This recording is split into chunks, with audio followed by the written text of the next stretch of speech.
Chapter 1: The House with No Laughter. The train pulled into the small coastal station of Ravello Mare, a quiet seaside town that smelled of salt, lemons, and yesterday's dreams. Elena Moretti stepped off the platform with a suitcase in one hand and a hollow ache in her chest. She hadn't been back in 3 years. The air felt heavier now. She remembered the summers of her childhood here, the golden sunsets that spilled like honey over the hills, the smell of her mother's tomato sauce wafting from the kitchen, the familiar creak of the old wooden steps when her father climbed them late at night after locking the doors. It had all seemed so ordinary then. She hadn't realized she was living in the safest place in the world. But now, the house stood like a grieving widow itself. Grey paint peeling at the corners, shutters rattling faintly in the wind, and vines creeping up the stones like time trying to swallow the past. As she pushed open the front gate, it let out a slow metallic whine, as if mourning her return. The door opened before she could knock. It was her father, Luca. He looked older, frailer than she remembered. The once proud man with a voice that filled the room now barely filled the doorway. His eyes, rimmed with red, met hers, but there were no words, only a silent nod before he turned and walked back inside. Elena stepped over the threshold and felt the change immediately. This used to be a house of noise, her mother humming as she stirred pots, her father muttering over crossword puzzles, the kettle whistling, the radio playing old Italian ballads. Now it was a tomb. Dust clung to picture frames. The clock in the kitchen had stopped at 2:14. A vase of wilted roses still sat on the table, as if time had paused in mourning. She left her suitcase by the stairs and walked through the rooms one by one. In the living room, her mother's shawl still hung over the arm of the couch. On the windowsill, a dried lemon peel curled next to a cracked teacup. And on the wall, above the fireplace, hung a framed photo of the three of them, Elena at 17, smiling through braces, her mother, radiant and laughing, and her father, arms wrapped tightly around them both. Elena reached up and touched the glass. "I'm sorry," she whispered. She hadn't come back when her mother fell ill. The calls had been brief. "It's not serious," her mother would say. "Don't worry. You have your work." And Elena had listened. Meetings, deadlines, a new promotion, things that now felt absurd compared to what she'd lost. Luca said almost nothing as the hours passed. He made them both tea, which neither of them drank, and sat across from her in the dining room, staring into the table as if expecting her voice to float out of the wood grain. His silence hurt more than anything. That night, unable to sleep, Elena wandered into her parents' bedroom. It still smelled faintly of rose water and lavender soap. She knelt beside the bed, needing some sign, anything. And that's when she noticed the corner of a worn leather journal peeking from under the mattress. She pulled it out slowly, almost afraid it might fall apart in her hands. It was her mother's handwriting. Each page was a letter. Some dated as far back as the early 90s, others just weeks old. Most began the same way. "My dearest Elena."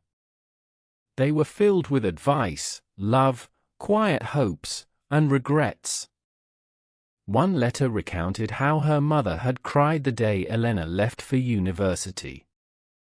Another confessed how proud she was when Elena got her first job, even though she pretended not to care. And then came the one written just after her diagnosis. "If you're reading this, I probably didn't say everything I wanted to when I had the chance. Elena's hands trembled as she turned the pages. But then something changed. New entries, different salutations. Matteo, I saw a man today who looked like you. My heart nearly stopped. Do you still walk by the riverbank at dusk? I wonder if you remember our song. Matteo? Elena blinked. She read more. Luca has been kind.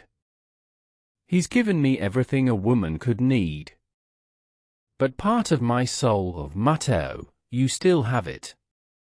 I buried you deep, but some nights, I wake up calling your name in silence. She shut the book. Her chest ached, not with jealousy or suspicion, but with confusion and sorrow. She had thought she knew her mother's story, a young woman who married her best friend, raised a daughter, and died too soon. But these letters hinted at something more. A lost love? A hidden chapter? She sat on the floor, the journal in her lap, the night pressing in around her. For the first time since her mother's death, Elena cried, not just for the woman she had lost, but for the parts of her she never knew existed. And for all the years she spent running away from the place where her heart had been waiting. Down the hall, she heard the floorboards creak. Her father stood in the doorway, clutching his own mug of cold tea. His eyes flicked to the journal in her hands, and then to her face. He didn't ask how much she'd read. He just looked at her, with a mixture of weariness and understanding, and said softly, "She loved you more than life, Elena. Don't let what you find in those pages ever make you doubt that." Then he turned and walked away. Elena clutched the journal to her chest and curled into the bedsheets that still held her mother's scent. As the stars glimmered beyond the lace curtains, she whispered to the silence, "I'm here now, Mama. I'm home." And for the first time in a long time, the house, though still quiet, didn't feel entirely empty. Chapter 2: The Letters We Never Send. The morning sun rose gently over Isabella, spilling golden light through the sheer curtains of the Moretti home. But the warmth of the sun could not melt the heaviness in Elena's chest. She sat at the kitchen table, the leather-bound journal open in front of her, her fingers tracing the ink of a life she never fully knew. The house remained mostly silent, save for the occasional clink of dishes as her father moved quietly around the kitchen. He didn't ask about the journal again. He didn't have to. Something unspoken had settled between them, like an old photograph discovered in a drawer, too precious to throw away, too painful to display. Elena turned the page slowly. "Matteo, I don't know if this letter will ever reach you. Maybe I just write to keep from forgetting what your voice sounded like. Luca doesn't know. He thinks I've forgotten you. Some days I almost have, and then I hear the ocean, and it all comes rushing back." She read each line with care, piecing together fragments of a life her mother had buried. There were dozens of letters to Matteo, scattered between letters to her, Elena. The pages told a parallel story, one of a young woman who had once loved someone with a kind soul and wandering eyes, a man who had promised to return but never did. And then, one day, he had returned, but it was too late. She was already married to Luca. Elena couldn't understand it at first. Her mother had always seemed so content, so anchored in the life she had built. But now, reading the confession scratched in fading ink, Elena saw something more nuanced. Not a betrayal. Not even a regret. But a lingering ache, one that had lived quietly in the corners of her mother's heart. In one entry, dated just months before her passing, her mother wrote, "I don't know what love is supposed to feel like after 30 years. I only know that Luca gave me peace. Matteo gave me fire. And I lived a life between the two." Elena, if you ever find these words, know this: the heart is vast. It can hold more than one truth. Elena pressed the journal to her chest and closed her eyes. She remembered the fire in her mother's eyes when she laughed. The way she danced in the kitchen while cooking. The way she stared longingly out to sea when she thought no one was watching. All the signs had been there, but Elena had been too young, too focused on her own world, to see the poetry of the woman who raised her. Later that afternoon, Elena stood before the sea, the journal clutched in her arms. The breeze tugged gently at her coat, as if encouraging her to let go. But she couldn't, not yet. She wasn't ready to say goodbye to this final, fragile connection. When she returned home, she found her father in the living room, a blanket draped over his knees, staring out the window. "Dad," she said softly. He turned. His eyes looked older today, like the weight of memory had caught up to him. "I read them," she said, barely above a whisper. Luca didn't ask which letters. He nodded, slowly. "Your mother loved deeply. I always knew that." "Why didn't she send them?" Elena asked. He looked down at his hands for a long time before answering. "Because she didn't want to break what we had. She loved him, once. But she chose me. Every day, she chose this home. You. Us." Those letters, they were her way of making peace with what she had to let go. Tears filled Elena's eyes. "Did you ever feel second?" He shook his head. "No. I felt lucky. To be the one she chose, despite it all." A silence fell between them, tender and raw. Then Luca leaned back, closed his eyes, and said, "She had a heart bigger than the ocean. And sometimes, when you love like that, there are pieces of you scattered in different tides. That doesn't mean she loved any of us less." Elena sat beside him. For the first time in years, she rested her head on his shoulder, like she used to as a child. "Do you know who he was?" "Matteo?" "I met him once," Luca said quietly. "Before your mother and I were married. He came back. But he didn't stay. She made her choice. He respected that. And so did I." Elena's heart twisted at the thought, a man returning for love, too late. A woman torn between two kinds of loyalty. And a father who had loved without conditions. That night, unable to sleep, Elena opened the journal once more. But this time, she didn't just read, she wrote. "Dear Mama, I wish I had known how much you carried. I wish I had asked you more about your dreams, your past, your heart. But maybe I wasn't meant to know until now. Maybe this is your gift to me, after everything." She closed the journal and placed it gently in the drawer beside her bed. Outside, the sea whispered against the shore. And for the first time since her mother's passing, Elena didn't feel lost in the silence. She was beginning to hear the music beneath it. Chapter 3: The Silence Between Us. The days after Elena reopened the wounds of the past passed slowly, like a clock with tired hands. Spring was arriving in Ravello Mare, but inside the Moretti house, the air still felt like late winter, quiet, brittle, filled with a kind of silence that had nothing to do with peace. Elena stayed longer than she had planned.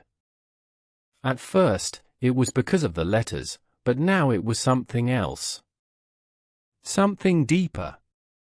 She wasn't ready to leave. Not yet. Her father, Luca, had always been a man of few words. He wasn't cold, just quiet in a way that came from living a life filled with unspoken things. After her mother's death, that silence had deepened, stretched between them like an invisible wall.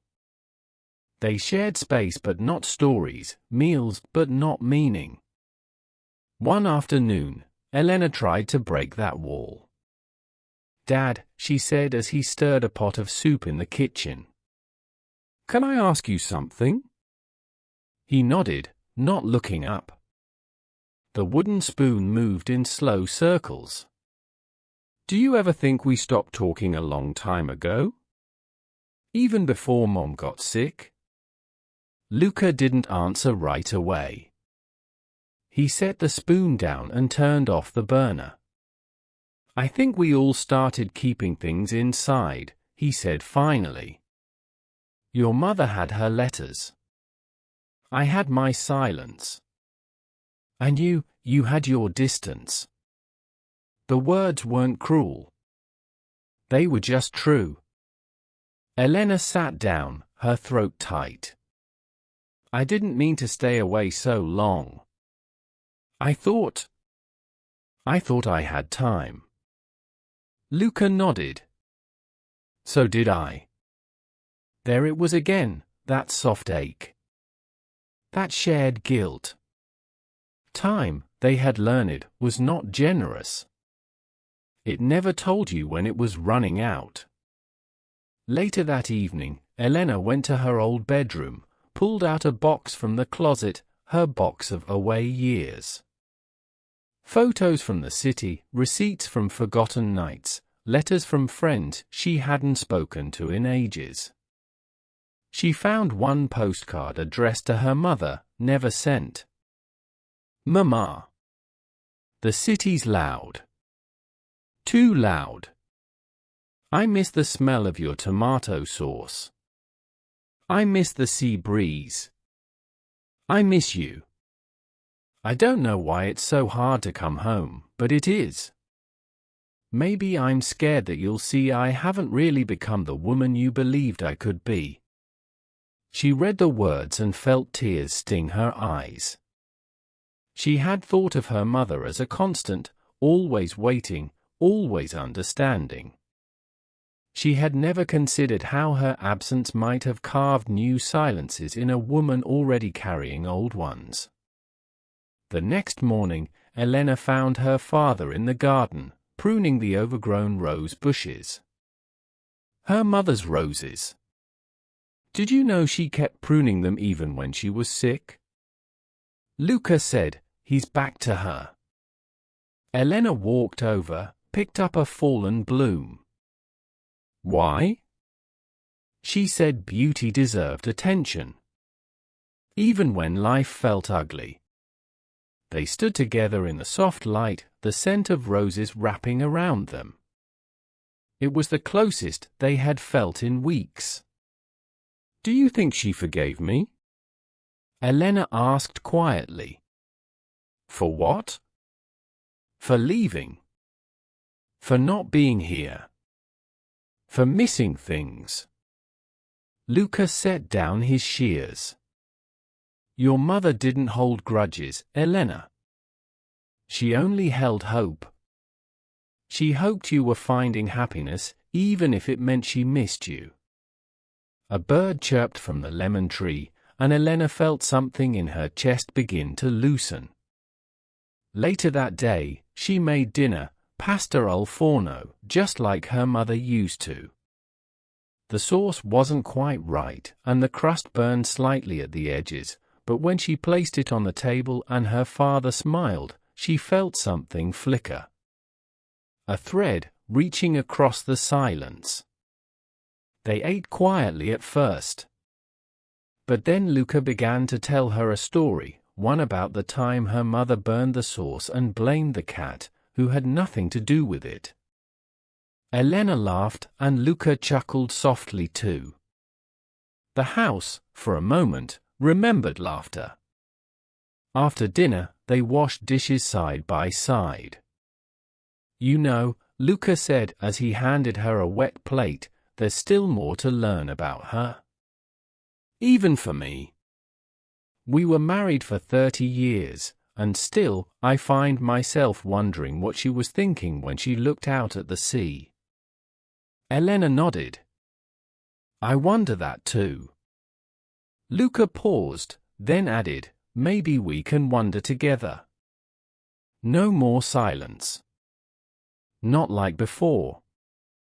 Elena met his eyes. "I'd like that." That night, she opened the journal again. But this time, she read one of the letters her mother had written to her, not to Matteo. "Elena, you are the piece of me I never lost, even when the years pulled us apart. I don't want you to feel guilt, only love. Come home when you're ready, and if I'm not here, know that I still see you in every corner of this house. Especially in the quiet." Elena wept, not from sorrow, but from a kind of healing she didn't know she needed. The silence between her and her father was no longer empty. It had become a space to grow something new. Chapter 4: The Photograph in the Drawer. A week had passed since Elena found the journal, and the once cold silence in the Moretti house had begun to thaw. There was still grief in the walls, but now it mingled with something gentler, memory, warmth, even the occasional laughter that felt like a flicker of her mother's presence. One rainy afternoon, while organizing the drawers in her mother's sewing room, Elena came across an envelope tucked beneath a stack of old linens. It was brittle with age and sealed with wax, her mother's handwriting on the front, faded but unmistakable, for when she's ready. Elena's fingers trembled as she opened it. Inside, she found a photograph. It was black and white, worn at the edges. A young woman, her mother, not more than 20, stood barefoot on a rocky shore, her hair blowing wildly in the sea wind. Beside her stood two men. One of them was her father, younger than she had ever imagined him, arm draped around the woman's shoulder, a soft, uncertain smile on his face. But it was the other man who caught Elena's breath. Matteo. She knew, without ever having seen him before. He had eyes like storms, deep and distant, a presence that seemed to hum even through the decades-old image. He wasn't touching her mother, but he didn't need to. The space between them crackled, as if the very air remembered something they did not say. On the back of the photo were the words, "The summer everything changed. Ravello Mare, 1984. Elena stared at the photograph for a long time. How fragile a life seemed, how it could be folded into a drawer and forgotten, and yet never fully gone. She brought it downstairs and placed it gently on the dining table. When Luca saw it, he stopped mid-step. "I'd forgotten we still had that," he said, almost to himself. He sat down slowly, his eyes never leaving the image. "That's him, isn't it?" Elena asked. "Matteo." Luca nodded. "Yes." Elena hesitated. "Was it hard? Knowing?" Luca looked down. It was hard not to know. He turned the photo over, tracing the date with a thumb. "That summer, we were all young. And foolish. And full of hope. Your mother, she wasn't in love with me yet. She was still choosing. Why did she choose you? Elena asked, her voice softer than the rain outside. Luca gave a faint smile. Because I promised her I'd never leave. Matteo was like the sea, beautiful, wild, impossible to hold. She needed something still. And I was willing to be that. Elena sat beside him, her heart cracking open in new ways. I used to think love was about fire, she whispered. About passion. But maybe it's also about choosing someone again and again, even when life changes you. Luca nodded. Fire can warm you, or it can burn you. Your mother knew both. They sat in silence, the photograph between them like a window to a time long gone. But it wasn't painful. It was honest. Real. That evening, Elena wandered the house, touching familiar things, doorknobs, picture frames, the worn banister on the stairs. Every object had a memory etched into it. Every room a ghost of something beautiful. In her mother's bedroom, she noticed something she had missed before, an old music box on the dresser, shaped like a tiny house with roses carved into its roof. She opened it. The melody was slow and haunting, non ti scorda di me, forget me not. Inside was a folded letter, dated 2 weeks before her mother died. Asterisk Elena. If you're reading this, then you found the photograph.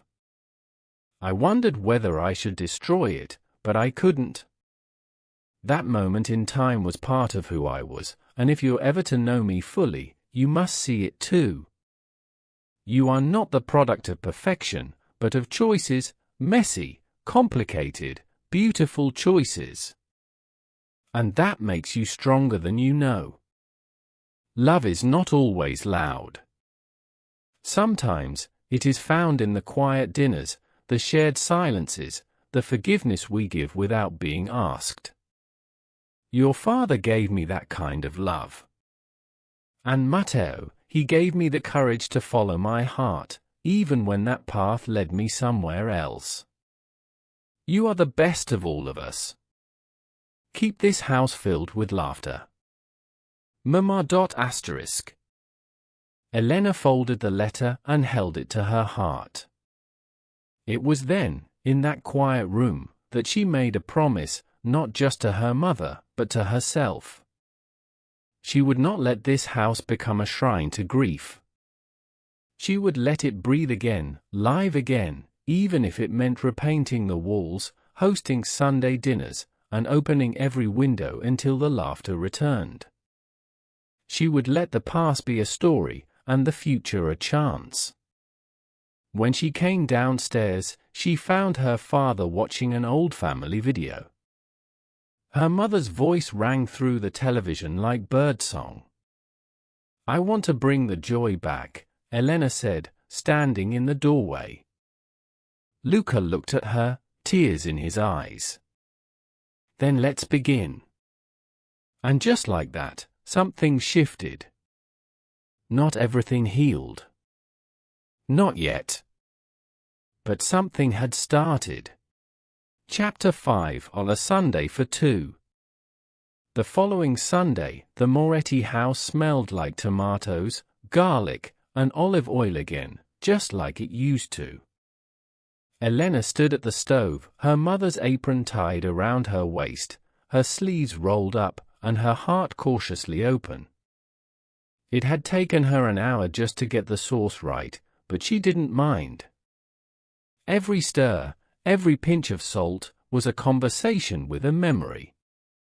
Every clink of the spoon echoed her mother's voice saying, "Let the sauce simmer, it needs time to understand itself." She smiled at the thought, though her eyes welled. Downstairs, Luca was setting the table. 2 places. No guests. No fuss. just a daughter and a father trying to learn how to be family again without the woman who had been their center. When they sat down to eat, the silence wasn't heavy anymore.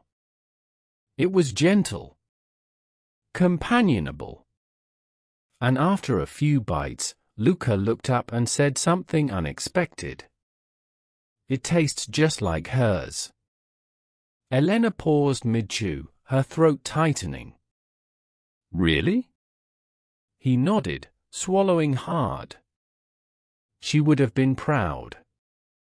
She looked down, blinking fast. "I hope so."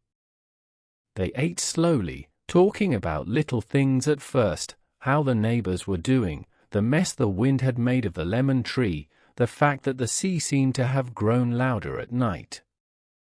And then, after the plates had been cleared, Elena brought out a faded album she had found in the attic. They sat side by side on the couch, the album balanced between them. Each page turned was a doorway. There was her mother in a polka-dot dress, dancing barefoot in the kitchen. A younger Elena with missing front teeth, hugging a puppy they no longer had. Her father, holding Elena on his shoulders during a town festival, both of them laughing under fireworks. Elena ran her hand gently over a photo of her mother holding a young version of her, forehead to forehead. "She made everything look easy," she whispered. Luca looked at the photo for a long moment. It wasn't. But she made it worth the effort. They came to a photo of the three of them at a beach picnic. Elena was about 8. Her mother had sand on her knees, her father had a camera in hand, and Elena was mid-laugh, a popsicle melting down her wrist. "Do you remember that day?" Luca asked. "Not the details," Elena admitted. "But I remember being happy." Luca smiled. "She always said joy is in the details. In the smallest things." The afternoon light shifted across the room, casting golden streaks across the floor. The clock ticked softly in the background, a rhythm they had both begun to find comfort in. After a pause, Luca turned to her. "You know, your mother didn't just keep those letters to Matteo because she was torn. She kept them because she believed you had a right to know all the pieces of her. She wanted you to see that love isn't always a straight line. That it's layered and flawed and still beautiful." Elena nodded slowly. "I think I'm beginning to understand that." Luca exhaled. "I resented him for a long time. Even after we were married. But I came to realize he gave her something I couldn't, a mirror to her youth, her wildness. And when she chose me, it wasn't because she gave up something better. It was because she saw something in me worth staying for." Elena placed her hand on his. She was right. His hand, warm and a little rough, closed over hers. "So are you. About bringing the joy back." The sky outside began to dim. Evening rolled in with a hush, but the house didn't feel lonely. For the first time since her mother's passing, it felt lived in. That night, as they washed dishes together, Elena said, "What if we make this a tradition again? Sunday dinners. Just us. And maybe later, others." Luca raised an eyebrow. "Others?" Elena laughed softly. "Well, I can't live in this house forever, Dad. But while I'm here, I want to fill it. With people. With stories. With life." He dried a plate, nodding. "Your mother would have liked that. She always believed this house was too big for just 3 people. Let alone 2. As the wind carried the scent of rosemary from the garden and the sea whispered against the cliffs below, the house felt softer. Like it was exhaling. Like it was healing, too. That night, before bed, Elena opened the music box again. The same haunting melody played, but this time, it didn't make her cry. She hummed along. And for the first time in weeks, she slept through the night, dreaming not of what was lost, but of what might still be found. Chapter 6: The Letter That Was Never Meant to Be Read. The days began to form a gentle rhythm. Morning light through lace curtains, coffee for two, long walks by the sea, and Sunday dinners that carried the aroma of memory. Elena had started working remotely from the old study, and her father, Luca, had taken to repairing broken things around the house, not because they needed fixing, but because it gave him purpose. Yet some days, when the wind blew just right, and her mother's scarf still hung on the coat rack, Elena could feel the ache return. Grief wasn't linear. It came in waves. And one particularly grey afternoon, a wave arrived, slow, silent, but deep. She had gone back to the attic, chasing a memory of a childhood game her mother used to play, the treasure hunt. As she rummaged through old trunks and boxes, the scent of cedar and dust rising like smoke, her hand touched a small wooden box carved with vines and dandelions. It was different from the others, more carefully tucked away. Inside it, tied with a ribbon faded rose pink, was a stack of letters sealed in envelopes. Some were addressed to her. Some to her father. And one, just one, had no name. No address. Just 2 words in her mother's handwriting. Forgive me. Elena sat on the attic floor, heart drumming against her ribs. She didn't know if she should open it.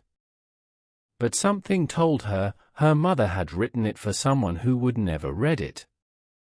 And maybe that someone was Matteo. Her hand shook as she unfolded the pages. The ink had faded slightly, but the words remained. Matteo. I don't know where you are now, and I don't know if I'll ever send this. But I need to write it. Even if no one ever reads it. Especially you. When we said goodbye, I thought I had done the brave thing. I thought choosing a quiet life over passion was maturity.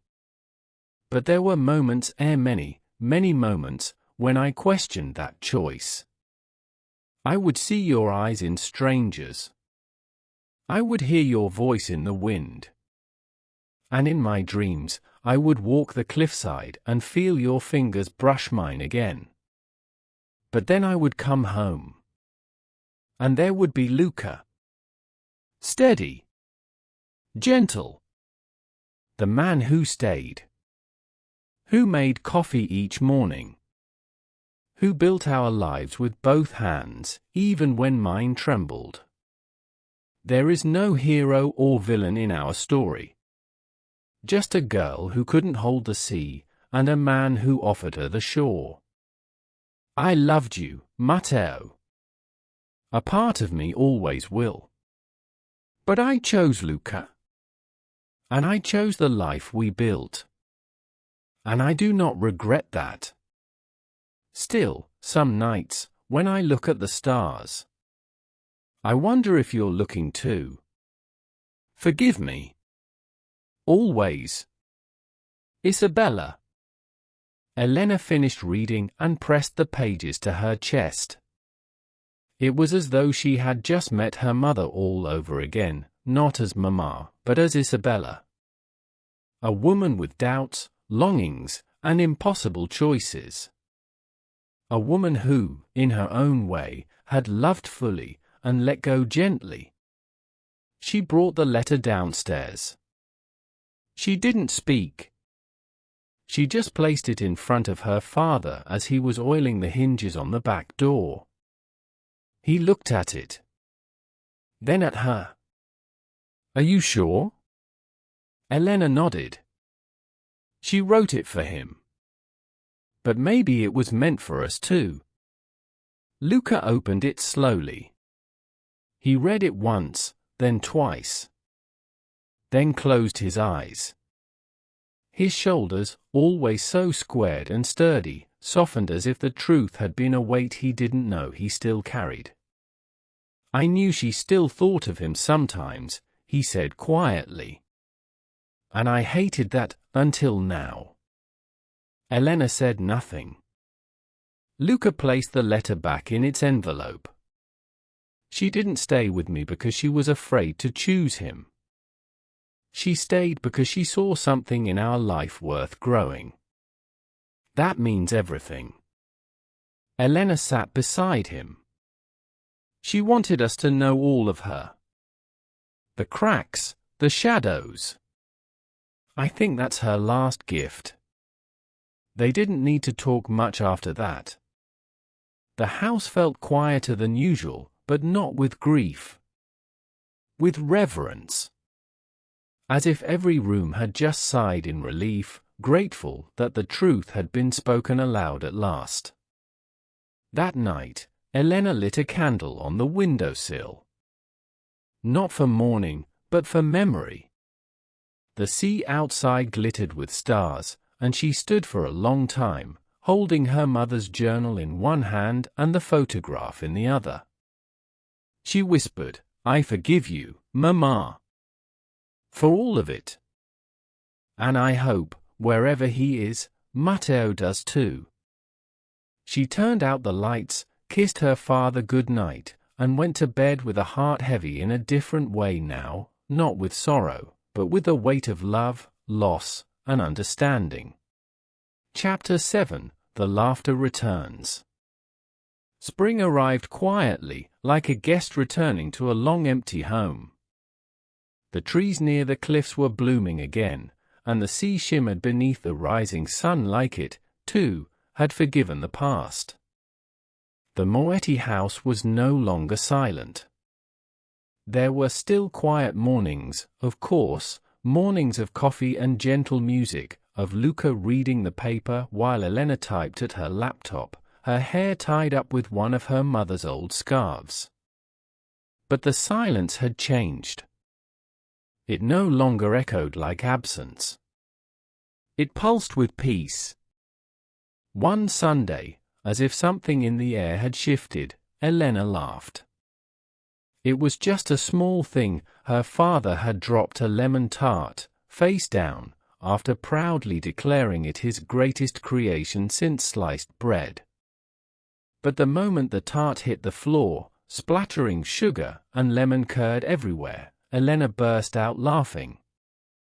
And not just a polite laugh. A full, warm, belly-deep laugh that surprised even her. She looked at her father, frozen in comic horror, and kept laughing. And he laughed too.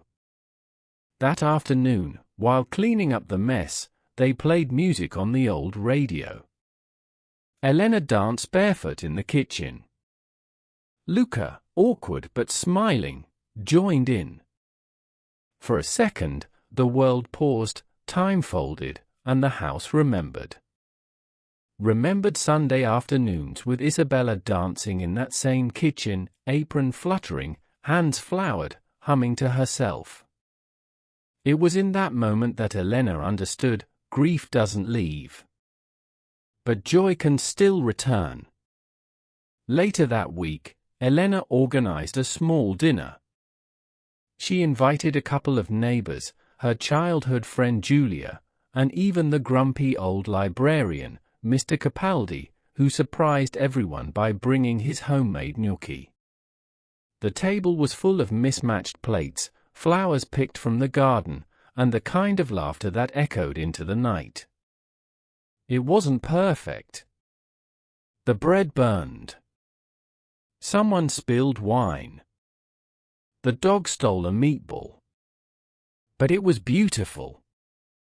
After dessert, Julia pulled Elena aside and said, "I'm so glad you stayed. This house, it feels alive again.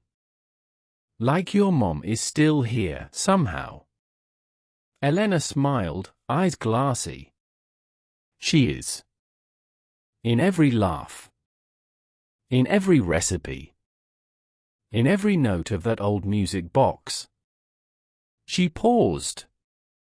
"I used to think leaving was what made me strong," she added softly. "But staying, learning to love the broken pieces, that's what really changed me." Later that night, when the last candle had burned low and the guests had gone, Elena stood by the window with her father. Outside, the sea was calm. A full moon cast its silver light across the waves, and for a brief moment, the cliffs no longer felt like edges, but beginnings. "I think I'm ready," she said. "To leave?" Luca asked gently. Elena shook her head. "To stay. At least for a while. I want to do something here and maybe open a little writing studio, offer classes, or just help people tell their stories." Luca smiled. "Your mother always said you had a heart made of ink and light." Elena took his hand. "So did you, Dad. You just didn't know it." He squeezed her hand back. Before bed, Elena opened the music box one last time. The melody, once haunting, now sounded like a lullaby, familiar, forgiving, full of love. She placed her mother's last letter and the journal inside and whispered, "Thank you." As she turned off the light, a gentle breeze passed through the house, stirring the curtains, carrying the faintest scent of rosemary and sea salt. And in that moment, Elena felt it. Not a ghost. Not a memory. But presence. Her mother's love, soft and eternal, woven into the very walls of the home. Into every echo, every recipe, every laugh. The Moretti house no longer held silence. It held stories. It held family. It held love. And the laughter had finally returned. The end.